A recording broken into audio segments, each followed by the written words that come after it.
Hi students, welcome to All4 e-learning chemistry classes for second year. The running chapter is organic chemistry and now we are in session number 38. In previous session we completed the preparations and properties of phenols, alcohols, and then now we are entering into another oxygenated compound that is nothing but ether. Actually these ethers, in most of students believe that ether is nothing but a functional group. The reason for that assumption, that is nothing but to believe that it is a functional group, is nothing but in so many cases when we are discussing about the isomerism, and in so many cases they are represented it as a functional group. That's why they are getting confused whether it is a functional group or not. But actually, students, you remember, either group is not a functional group. Just it is considered as a substituent. Actually, that oxygen which is considered as the functional group for ethers is attached with one alkyl group, and when it is attached with an alkyl group, it is alkoxy group. And just you remember that alkoxy group is nothing but a substituent. And then why it is considered as functional group? Only it is nothing but, even though it is not a functional group, when it is a substituent, when it is considered as a functional group, for convenience sake let us consider it as a pseudo functional group, because in so many references we are considering this alkoxy, that is nothing but either group, as the functional group. Let me give some instance for that one, and before entering into that instance, let me give the introduction part to the ethers, which are nothing but alkoxy alkenes, how they are believed to be arrived or they are formed. All this, after that, why so many people are confused in whether in understanding whether that either group is a functional group or just it is a substituent. Why they confused, where we are considering it as a functional group, that means it is nothing but we can say even actually it is not a functional group. That's why it is a pseudo functional group. What are the different factors that makes it either to believe as a functional group, and how we have to understand the nature of that either groups? All we have to discuss in the first class itself for either. Clear? And now let me start with this one. Ethers. Ether is the common name, and these are nothing but alkoxy alkanes. Alkoxy alkane is nothing but in IUPAC system the name is alkoxy alkane, but in general it is ether. And now its formula is nothing but ROR. It may be both these two alkyl groups may be different like this. Okay, all we will discuss about this, the presence of alkyl group.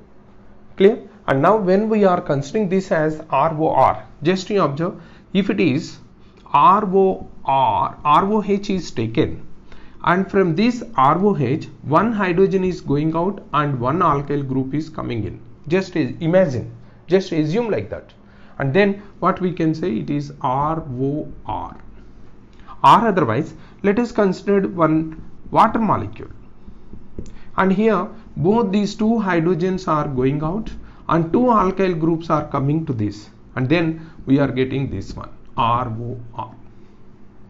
Here one more very important factor what we can observe is, this is sp3 hybridized, this is also sp3 hybridized, and in a similar manner this is also sp3 hybridized, both these two ethers. Clear? And here you can observe two lone pairs. Here also those two lone pairs are like this, and because of that it is of having some sort of angle deviated from the sp3 hybridized angle, 109 degrees 28 minutes. Is it not? Here also it is of having two lone pairs on oxygen. Here two lone pairs. So in all these, that is in having the lone pairs on oxygen and in bonding, in hybridization, in all these things, these ethers are similar to alcohols or they are similar to water. That's why simply we can say that the ethers are nothing but alkylated alcohol.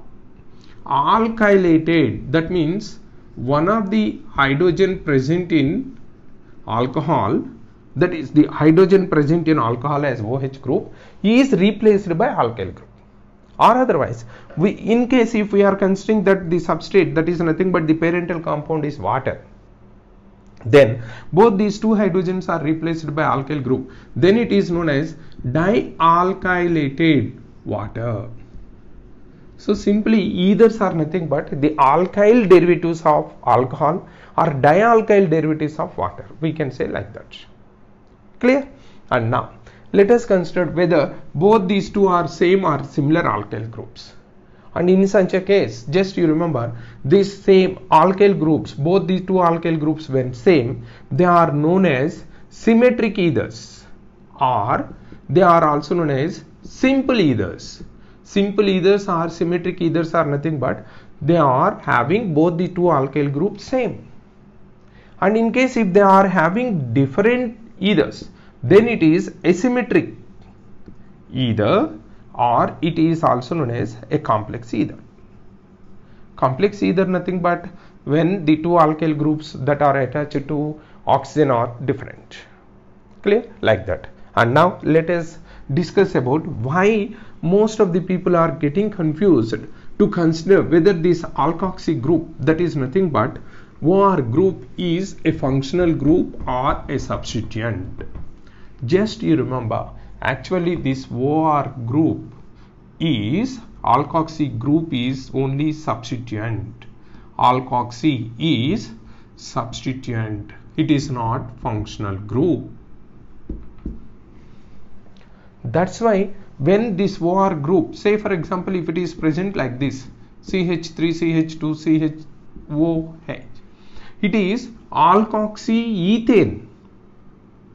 And now simply let us compare this naming with others. Say for example chlorine is present, or if it is of having any other group like NO2 group is present. In all these cases, the basic substrate, that is nothing but the parental hydrocarbon, name is given in IUPAC. It is similar to chloroethane. Just you observe, chloroethane. And here the substituent name, and it is the parent name. Here it is nitroethane. Nitroethane. Here nitro is the substituent and ethane is the parent compound. In a similar manner, here also we are giving methoxyethane.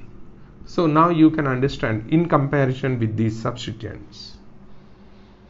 Here the substituent name will always come in prefix position. If it is a functional group, its name should come at the end part, that is at suffix position its name should be. But here it is coming in prefix. Prefix names are always substituent. Already you know from the nomenclatures. Is it not? And now, and one more thing. Here, why these people are considering it as function group? It is only because of at two instances we are considering like this. When it is C2H6O, it is of exhibiting some sort of isomerism. One isomerism is nothing but it is exhibiting a form with OH group, which is considered as alcohol. It is alcohol group. And the other one is, it is taken as CH3OCH3. Now it is ether. And now what is the relation among these two? Here we are using the word, these two are functional group isomers. So when we are using these alcohols and ethers are said to be of having functional group isomerism, these people are getting confused. Functional group isomerism, because it is a functional group, no doubt at all. And now when this is said to be a functional group isomer of this alcohol, they think that this oxygen, that is ether group, is also a functional group. But actually you remember, that's why I am saying it is a pseudo function group. In this instance we are considering it as a function group only in comparison with that. Clear? And one more instance. Actually these ethers with a different number of carbons are exhibiting a peculiar nature, that is nothing but metamerism. And we know metamerism is nothing but the compounds with the same functional group but with different alkyl groups. Already you know from your junior enter isomerism chapter. Metamerism is a special type of structural isomerism, and where the compound is having the same functional group but different alkyl groups. Clear? And one more instance there, what we are considering, one more statement there, what we are providing is metamerism is expected from bivalent functional groups. This is one more statement which makes the students or the people to confuse whether to consider either as a functional group or as a substituent. Here also it is pseudo functional group, actually it is not functional group. Clear? And now bivalent, and best example is given for this either. Bivalent means two valency. Either is compared, and here the keto group is having that bivalency, and secondary amine is also having bivalency, and ester group is also having bivalency, and because of this one valency on carbon, one valency on oxygen, with all these functional groups we are considering either also as a bivalent functional group.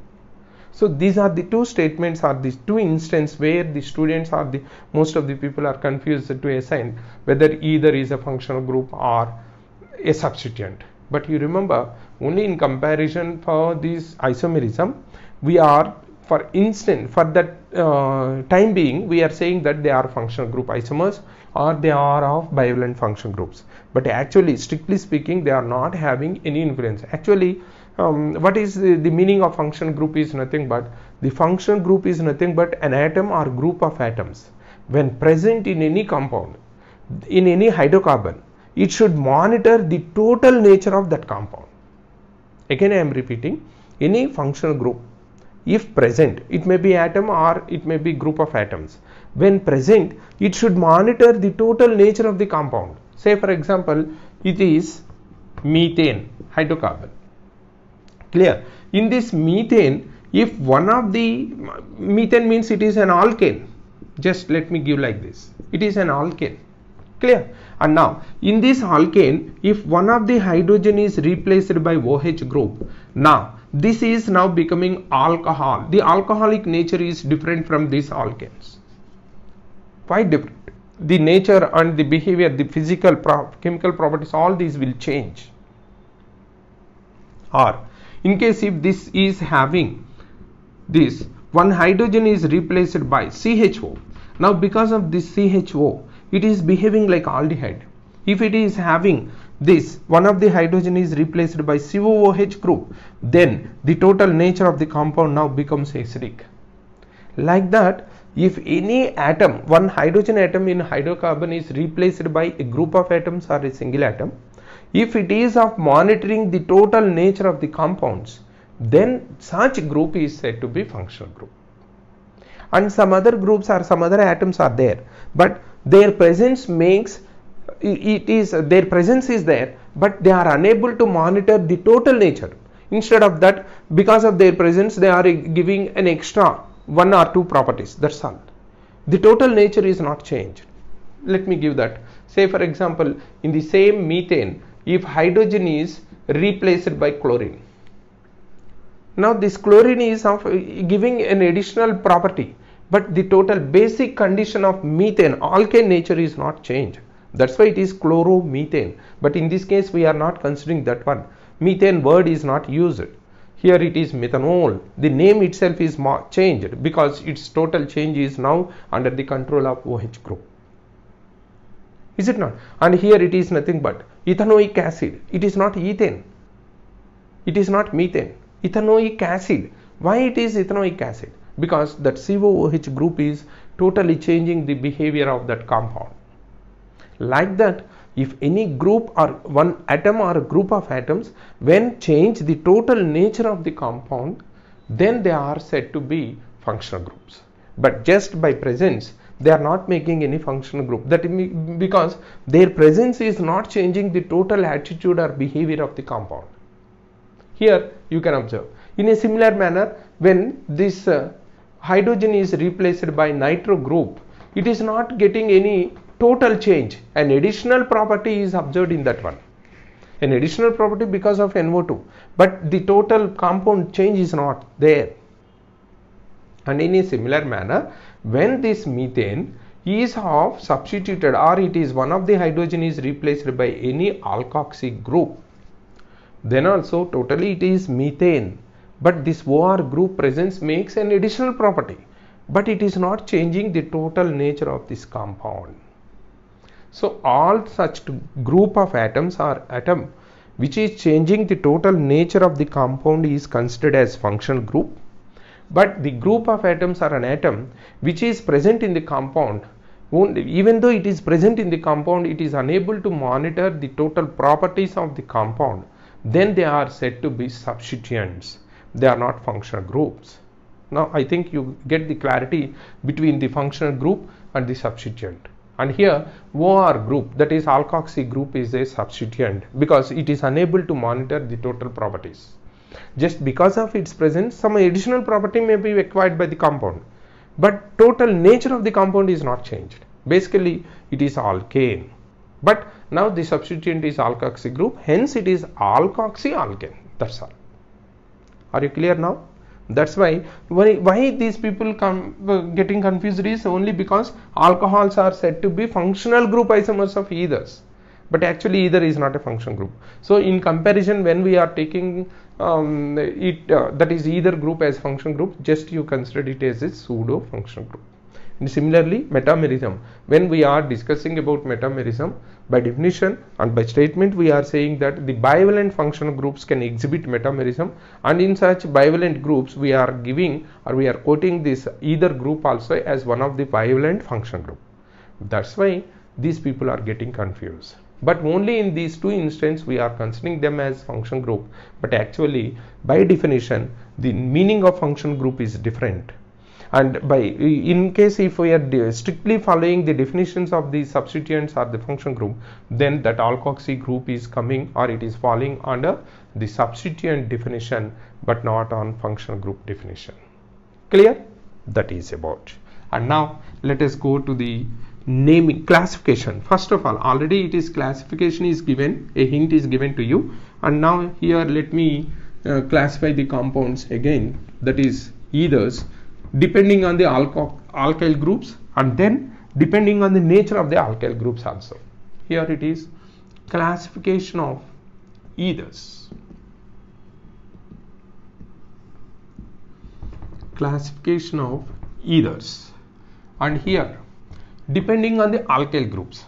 Here two instances, both the two alkyl groups may be same, then it is simple ether or symmetric ether. Simple or symmetric ether. And the other one is RO R bar, that is the two alkyl groups are different.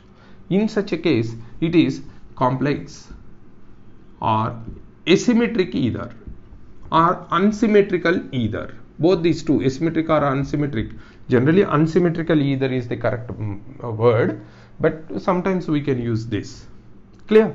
And this is best example is CH3O CH3, and this best example is CH3O C2H5, like this. Clear? And in addition to this, it is nothing but depending on the alkyl groups. And now whether these alkyl groups or alkoxy groups or phenoxy, it is nothing but from phenol also. Say for example benzene ring is involved. Now it is nothing but aromatic ether and phenyl ethers we can say, and cyclic ethers, and actually cyclic ethers, cyclic substituted ethers, two different.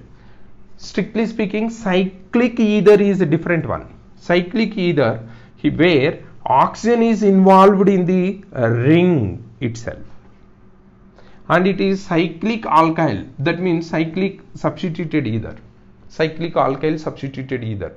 Just you remember, there is a lot of difference between these two when the oxygen is involved within the cycle. Clear? And here also when phenyl group is attached to this, or that phenyl group may present on one of the alkyl group, then it is phenyl ether, and when it is nothing but phenyl substituted ether.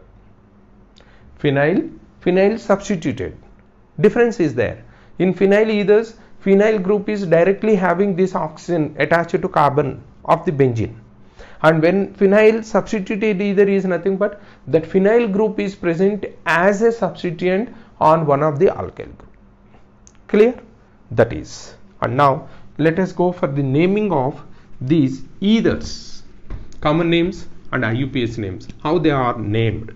And for this purpose, as usual, let us go for nomenclature. Let me give the first one, nomenclature. Here we are having both common system of naming, common system, and next one is IUPAC system. Is it not? And now it is the first case is nothing but aliphatic ethers. Aliphatic ethers, where we are finding two types. One is nothing but symmetric ethers and unsymmetric or asymmetric ethers. Clear? And second one is nothing but phenyl ethers. And here second type is nothing but phenyl substituted ethers.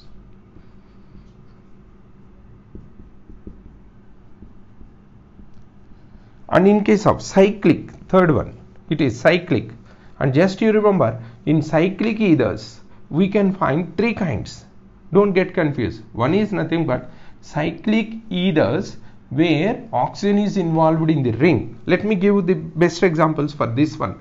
Symmetric, unsymmetric, all these, because and in next session we will discuss about the naming. Just try to understand what is symmetric ether, what is asymmetric, like that. Symmetric is nothing but the general formula is ROR. Yes, unsymmetric is ROR bar. Clear? And now phenyl ethers. Phenyl ethers are nothing but where phenyl group is directly bonded with OR group. Phenyl substituted ethers. In phenyl substituted ether, the compound is like this. It is not having direct bonding with oxygen. Instead of that, on side chain, not only one carbon, any of the carbons, but that phenyl group should be present on the alkyl group as a substituent. And now cyclic ether is nothing but it is of having this oxygen within the cycle. And cycloalkyl ethers, cycloalkyl ether, it is nothing but one of the alkyl group is cyclic group and the other one is normal, like this. And third category is also there, cycloalkyl substituted. Cycloalkyl substituted ether, it is nothing but this cycloalkyl group is not directly linked with the OR. It is present as a substituent on one of the alkyl group, like this. Here you can find three types of cyclic. One is nothing but where the oxygen is present within the cycle. It is actually, truly speaking, it is cyclic ether. And the other one is cycloalkyl. It is nothing but similar to that of phenyl ethers, where phenyl group is directly bonded with OR. Here cycloalkyl group is directly bonded with OR. And the other one is phenyl substituted, similar to that. Here cycloalkyl substituted ethers. That means here the cycloalkyl group is present as a substituent on one of the alkyl group which is involved in ether formation. These are the different kinds of ethers. Just first of all you have to assign which type of ether it is, and then once you conclude whether it is like this or like this, thereafter our naming will start. And just you remember, in case of the cyclic ethers, sometimes the common names are adapted in IUPAC names also. Okay, in the next session we will see what are the common names for different cyclic ethers and which are adapted in IUPAC system. And basic level, just basic level is sufficient for us. Clear? And all these we will discuss, and thereafter I will provide some compounds to write the IUPAC and common names if possible, and you try on your own. And thereafter we will enter into the isomerism that can be expected from ethers, preparation and properties. This is the sequence for discussion on ethers. Okay, thank you.